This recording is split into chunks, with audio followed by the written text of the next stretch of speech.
Hello hi అండి, welcome back to my channel. నా ఛానల్ని ఎవరైనా ఫస్ట్ టైం చూస్తుంటే ప్లీజ్ లైక్ అండ్ సబ్స్క్రైబ్ చేసుకోండి. టుడే మన రెసిపీ వచ్చేసి, ఈరోజు కర్రీ వచ్చేసి నేను దోసకాయ టమాటా కర్రీ అయితే వండానండి. ఇంట్లో దోసకాయలు ఉన్నాయి, టమాటాలు ఉన్నాయండి. అయితే ఈరోజు దోసకాయ టమాటా వండేసాను. నేను దోసకాయ టమాటా, ఒక ఉల్లిపాయ, పచ్చిమిరపకాయలు అయితే కట్ చేసి పక్కన పెట్టుకున్నానండి. పక్కన పెట్టుకున్న తర్వాత స్టవ్ మీద అయితే ఒక గిన్నె పెట్టుకున్నాను. ఆయిల్ వేసాను. ఆయిల్ హీట్ అయిన తర్వాత ఉల్లిపాయలు, పచ్చిమిరపకాయలు వేసుకున్నానండి. అది మనకి బాగా ఫ్రై అయిపోవాలి.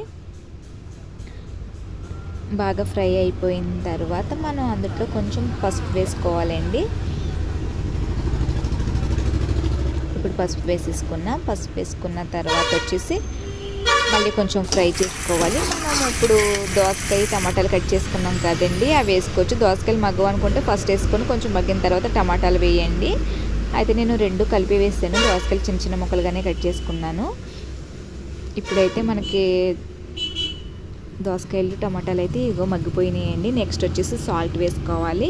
మన టేస్ట్కి సరిపడా సాల్ట్ వేసుకొని స్పైసీకి తగ్గట్టు కారం కూడా వేసుకోవాలండి. నేను పచ్చిమిరపకాయలు ఎక్కువే కాసానండి, అందుకోసం కారం కొంచెం తక్కువ వేసాను.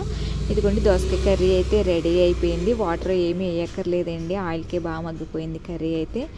దోసకాయ టమాటా కర్రీ చాలా బాగుంటుందండి, పుల్ల పుల్లగా. ఒకసారి మీరు కూడా ఇలా ట్రై చేయండి. నా ఛానల్ ఎవరైనా ఫస్ట్ టైం చూస్తుంటే ప్లీజ్ లైక్ అండ్ సబ్స్క్రైబ్ చేసుకోండి.